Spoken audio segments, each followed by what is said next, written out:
The country I am standing in right now is bankrupt. That is what Lebanon's deputy PM has to say. Lebanon's economy is on the brink of collapse. The only silver lining is a breakthrough $3 billion deal with the IMF. Now the terms are simple. The body wants Lebanon to enact concrete reforms to restructure the country's economy. Hello and welcome to the West Asia Post with me, Ghadi Francis. I'm joining you live from Beirut today with a story about its free-falling economy. These bankruptcy claims come just a month ahead of the May 15 elections, ones that are crucial for bringing reform to the country. We tell you more.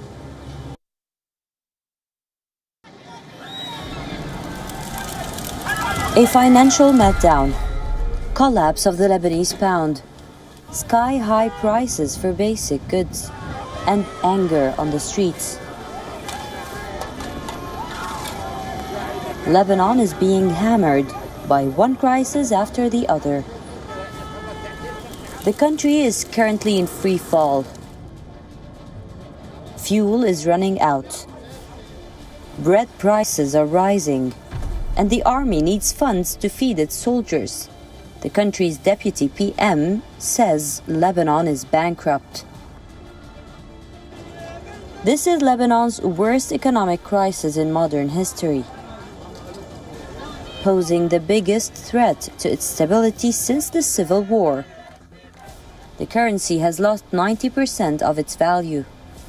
Foreign currency reserves have dropped dangerously low. We will have to steal to fill our motorcycles with fuel. When the judge asks, we will say it was to buy petrol, eat, drink, and because our state does not give us our basic rights. The living conditions are difficult because of the power outage. Sometimes we are forced to turn on our phone's light so we can be able to continue our work for clients. The country has now reached a deal with the IMF. It is a $3 billion loan facility, the first in 2 years. The IMF loan will be dispersed over 4 years.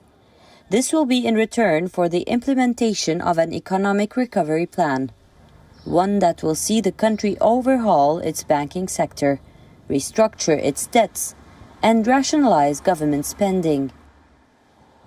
In 2015, IMF detected a $4.7 billion hole in the central bank's reserves. What Lebanon was doing was this: offering Lebanese banks interest rates that would reach double figures. This move was to attract dollars, but these were rates that the bank would never be able to repay. So, the result was this: the fiscal deficits kept widening. The bank was calling this financial engineering. Others called it a Ponzi scheme. The crisis further unfolded in late 2019. Spiraling out of control in this country of over 6 million. A foreign currency shortage crippled the import-dependent nation. This left residents struggling. They could not find fuel, medicines, and basic supplies. Daily power outages lasts for hours, leaving entire neighborhoods in darkness and threatening hospitals and food stores. I didn't find anything at the pharmacy. I can't even find the shampoo we usually use. I asked for 2 types of medicine and iodine, and I didn't find either of them. No aspirin and no Zithromax. Even if the pharmacies were open, it's the same as when they are closed because we are not able to find medicines. Across the country, protests have rocked cities. Demonstrators scuffled with security forces. They called for concrete reforms and blamed the country's political system for the crisis. The focus now is on the country's elections in May. Lebanon's electricity company is charging over $16 million. This is only to supply power on the day of the polls. This is a sum that exceeds the overall election budget by nearly 30%.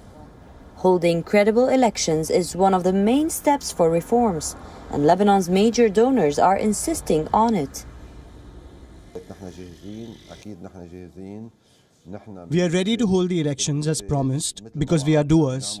The elections are a right for the citizens, a lawful and a constitutional one.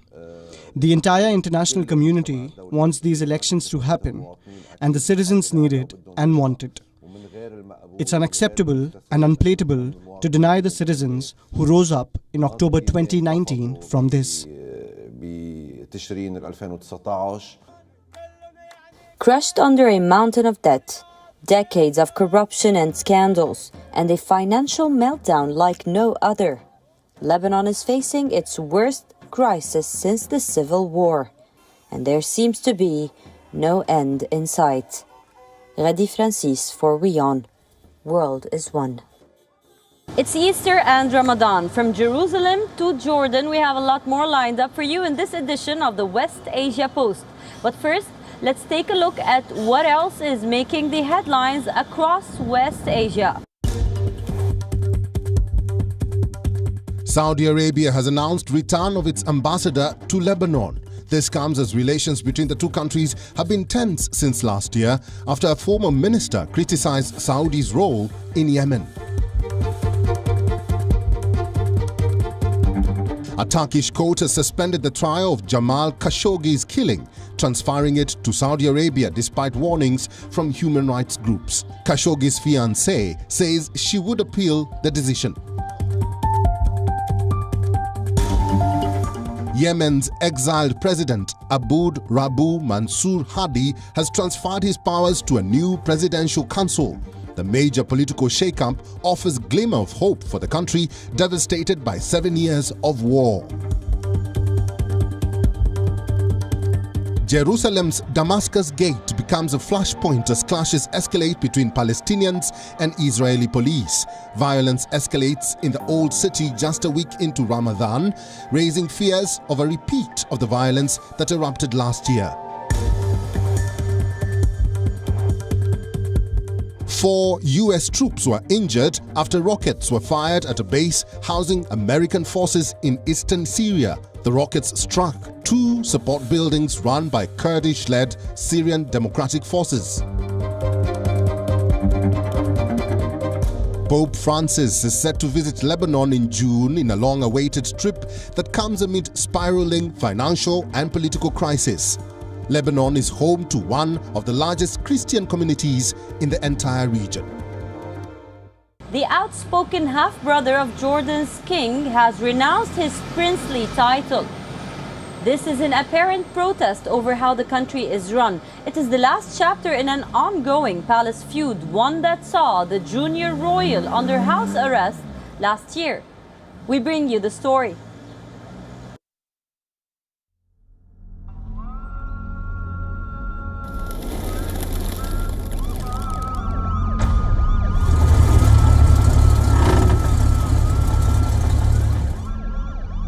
It was an uneasy Arabian night in Jordan as the city of Amman slept. Jordan security forces swooped in, locking a prince in his own home and detaining several others. The story sounds straight out of a mystical Arabian tale. A brother pitched against another for the crown. Jordan's allies watched aghast as the royal coup tested the resolve of the House of Hashim. At stake was the stability of West Asia. A year later, the same prince has renounced his title. The kingdom may be old, but his way of descent was modern. Prince Hamza took to Twitter. He said he does not agree with how the country is run. He stopped short of criticizing the Jordan king, but his tone indicated that the rift has not ended even a year later.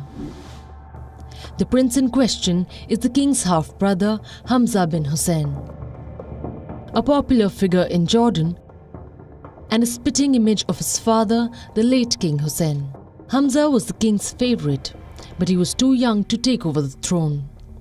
So when Hussein died a premature death in 1999, Abdullah II became king and Hamza was named the crown prince. This was the late king's dying wish, but it all changed in 2004. King Abdullah stripped his brother of his title. He wanted his son to succeed him. Thus emerged a rift in the Hashemite kingdom. The royal court had no immediate comment, but they must have been shocked by it. It was only last month that Prince Hamza apologized to the king. Many saw that as an announcement to rekindle the royal rift. So this tweet has taken many by shock. They believe Hamza acted unilaterally and did not consult the royal family. This letter, I think it is a continuous, it proves that the problem was not solved yet, and it's ongoing actually. It comes in a moment where all Jordanians thought that there was a reconciliation within the family and things was over. And this letter comes in this way as well, to renew the whole issue of this problem. I guess this is, again, the first time in history of Jordan that Jordanians witness kind of gesture, that a king or a prince who gives up his title with a letter of complaints in a way. So I guess this is a letter that comes in a moment to keep or to revive, let's say, the problem. Jordan tried to hide all the details of the rift last year, but the social media tensions have been laid bare by the palace drama. Its economic crisis frayed the historic patronage for loyalty bond, a sacred bond between Jordan's king and its tribes, the bedrock of the Hashemite family's decades-long rule. This is a new phase in Jordan's politics. If King Abdullah approves it, Hamza will no longer be a prince. He will be an ordinary citizen. This means he could even be sentenced for the coup attempt last year. It also means that he is no longer a part of the royal family, so he is not obliged to follow what they decide. Jordan has long maintained that the crisis is now over, but now their prince has grown rogue. Resentment is growing in the kingdom. People are blaming government mismanagement. So while King Abdullah may have saved his throne last year, will Jordan's monarchy survive another descent? West Asia Bureau, WION, World is One. The 10-month-old coalition government in Israel is in danger. Naftali Bennett's government has lost its majority. This comes after Edith Selman resigned from the coalition. She is a lawmaker from Naftali Bennett's own Yamina party. So why this resignation? Over the issue of bringing bread into hospitals. But reports suggest that she struck a deal with the former Israeli Prime Minister Benjamin Netanyahu. Let's take a look at what's happening there. I cannot take it anymore. I can't continue harming the Jewish identity of Israel. These were the words of Israeli lawmaker Edith Selman. She was the coalition whip that held the government together. Now she has resigned, leaving behind a fragile coalition in danger. It all started last week over a disagreement. Edith Selman had a disagreement with Health Minister Nitzan Horowitz. He wanted to allow bread to be taken to hospitals during Passover. This is a time where the majority of Israelis do not eat or even look at bread. These are foods that is kosher for Passover. Despite her warnings, the government was taken by shock. Prime Minister Bennett was not even informed. He heard about it from news reports. Bennett is now left with only 5 lawmakers in his party, further reducing his basis to lead the government. This dramatic development means the coalition is in danger. Until now, they only had a narrow 1-seat majority. The current coalition government spans a wide spectrum. 17 seats held by the Yesh Atid party, 8 by Benny Gantz's Blue and White, 7 each held by Lieberman's Beiteinu, the Labour Party, and Bennett's Yamina. Gideon Sa'ar's New Hope and the Meretz Party have 6 each, and finally 4 seats held by the Abbas United Arab List. The magic number is 61, and the 8 factions had a total of 62 seats. Selman's move represents the disintegration of Bennett's party. She is the second Knesset member to leave Yamina. Ever since Bennett formed the government, now Yamina's Knesset members are only 5. Many believe Silman faced pressure to the coalition. There were two main reasons for this. One, the wave of terror attacks in Israel, and two, criticism by the settler lobby. But what led to her final decision is said to be a political deal. Reports suggest she reached a deal with opposition leader Benjamin Netanyahu. Apparently, he promised her a top spot on the Likud list in the next elections. He even promised her the Ministry of Health if the Likud wins. Netanyahu congratulated Silman's decision. He says she and other coalition lawmakers will be welcomed back if they decide to join his camp. With Edith Silman's exit, they now don't have the majority. The Knesset is in recess until May 8th, so this means no vote can take place until then. The government can only survive with only 60 seats until March 2023. This is when a new budget has to be approved. For now, it is impossible for Netanyahu to form a new government. He does not have the support of 61 lawmakers. But if last-minute defections do take place, Israel is staring at another election. Its fifth in a span of more than 2 years. West Asia Bureau, WION. World is One. Muslims across West Asia have ushered in the holy month of Ramadan. It is their first Ramadan without the restrictions since the beginning of the pandemic. There were no restrictions, but the food prices are soaring. In our next story, we bring you a roundup of how West Asia marked the beginning of this holy month.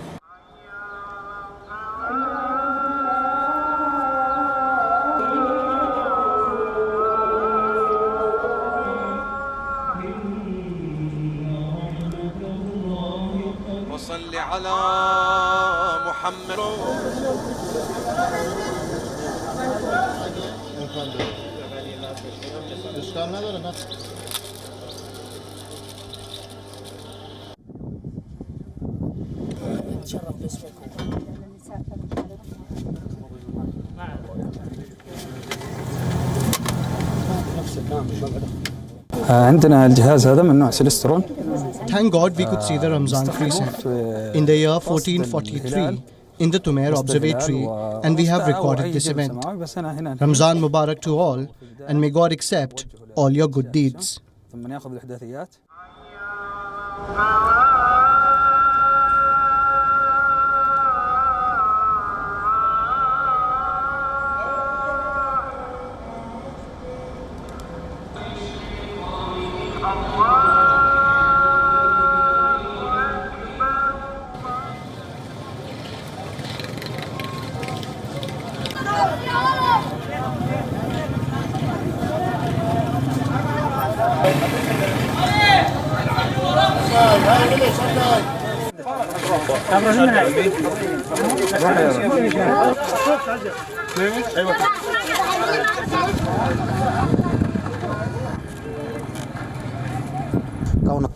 meal costs a lot for the poor as well as for the rich. May God help the people, because to cook a meal costs a lot nowadays. The distributions are helping in a way as the people are adding to it their own food. So thanks be to God, they're getting by.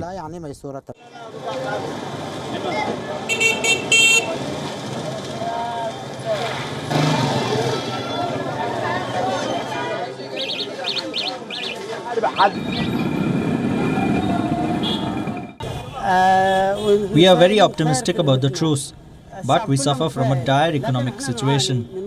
Prices are high, the prices of oil derivatives, the prices of food commodities.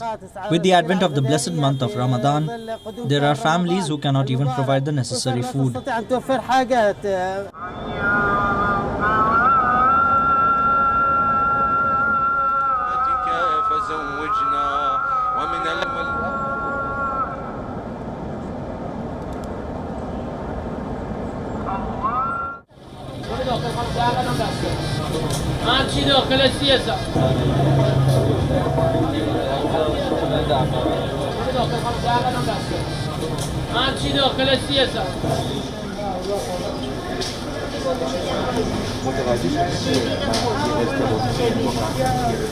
As much burden as possible is on the people. Everyone was embarrassed in front of their families. The better off people who can order goods by phone and pay tips to delivery guys are exceptions. Almost everyone is struggling.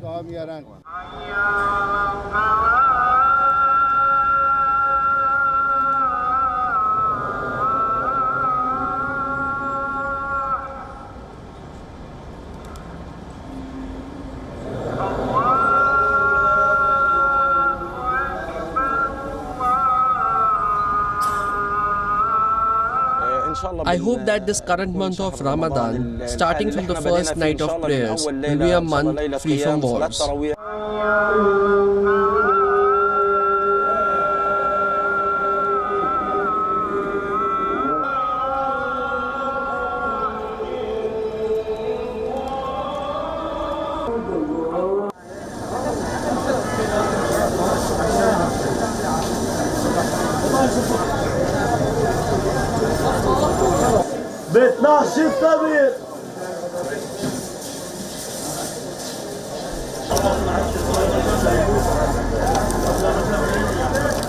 Prices are very high. Ramadan is a blessed month. Everything should be cheap in this month because it's blessed. The prices of all goods are indescribably high.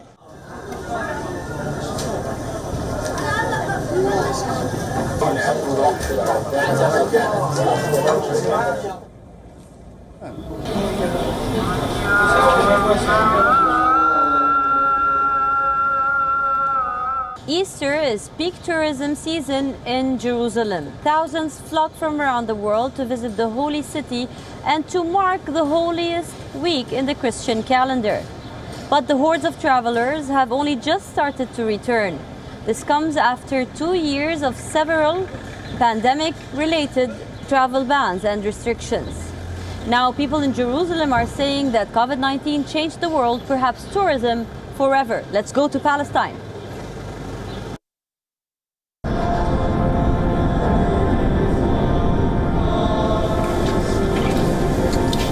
Tourists gather at the Church of the Holy Sepulchre. This sprawling basilica dates back to the Crusader era. Christians believe it stands on the site where Jesus was crucified. It was also the site where he is said to have risen from the dead. So naturally, this church is a huge draw for pilgrims. They want to kneel at the slab where Christ is said to have been laid. But for the last 2 years, the holy city was under multiple lockdowns. And now, tourists are only just starting to return. The upcoming Christian Holy Week is expected to be a relatively muted affair. I should have been here some time back, but then, COVID just destroyed everything, and we had to cancel our trip until now when everything has been relaxed, and we're happy to be here. The tourism ministry expects 30,000 visitors during Easter. Before the pandemic, over 100,000 visitors would come to Jerusalem's old city. They wanted to be present in the holy city to mark the holiest day in the Christian calendar. But for the last 2 years, the old city and its holy sites were largely empty. Last year, a few hundred people took part in Holy Week services. However, tourists and pastors are hoping for more this year. It's going to be better because things are coming back. I mean, I was here in March of 2020 when everything was just dead.